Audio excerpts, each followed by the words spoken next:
అబ్రహామును దేవుడు దర్శించినప్పుడు, అబ్రహామును పిలిచి ఇంటి నుంచి బయటికి రా అని చెప్పినప్పుడు దేవుడు చూపిస్తున్న స్థలానికి వెళ్తున్నాడు. అబ్రహాము తన యొక్క భార్యతో కలిసి వెళ్తున్నప్పుడు 1 సంవత్సరం గతించిపోయింది. అయినా కానీ అబ్రహాము నిరుత్సాహపడలేదు. 2 సంవత్సరాలు గతించిపోయింది, ఒక 5 సంవత్సరాలు గతించిపోయింది, 10 సంవత్సరాలు గతించిపోయింది. దేవుడు మాట్లాడుతూ ఉన్నాడు, కానీ ఈయన మాత్రం విశ్వాసంలో కోరుకోలేదు. నువ్వు నేను ఒక గర్భఫలం లేకపోతే 5 సంవత్సరాలు కొన్ని 10 years అయిపోతుంది. మన విశ్వాసం వద్ద నాకు పిల్లలు కలగరని కూడా ఆలోచనలో కలుగుతుంది. ఒక 10 years మన అబ్రహాము 25 సంవత్సరాలు కూడా ఒక వాయిస్, ఒక స్వరం వినబడుతుంది.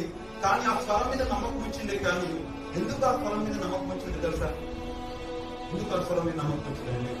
ఆ దేవుడు ఏదైతే ఆయన మాట్లాడుతున్నాడో ఆ మాట ఈయన హృదయంలో ఏం కలిగించింది? అబ్రహాము దేవుడిని నమ్మాను. అదందరికి ఏమనిపించింది? నీతికరించబడింది. ఆయన నీతిమంతుడని నమ్మాడు, ఆయన బలవంతుడని నమ్మాడు కనుక ఆయన మీద గుడ్డి నమ్మకం కలిగి ఉన్నాడు కనుక 25 సంవత్సరాలు గుడ్డి నమ్మకంతో ఎదురు చూశాడు. 25 years చుట్టుపక్కల మనుషులు లేరు. 25 నడిపిస్తా ఉన్నాడు దేవుడు, నడిపిస్తా ఉన్నాడు. పక్కన ఎవరు మనుషులు లేరు, ఇద్దరే ఉన్నారు. అబ్రహాము అండ్ శారా ఇద్దరే ఉన్నారు. ముసలితనంలో ఉన్నారు, పంట ముసలితనంలో ఇద్దరు ఒకరికొకరు మొహాలు చూసుకుంటున్నారు. కానీ ఇక్కడ జరుగుతున్న ప్రక్రియ ఏంటంటే, విశ్వాసం అనేది ఏం జరిగిస్తుందంటే, వాళ్ళ జ్ఞానేంద్రియాలను వాళ్ళు చూడలేదు. జ్ఞానేంద్రియాలు అంటే వాళ్ళ శరీరం ఏమి చెప్తుందో వాళ్ళు అది వినలేదు.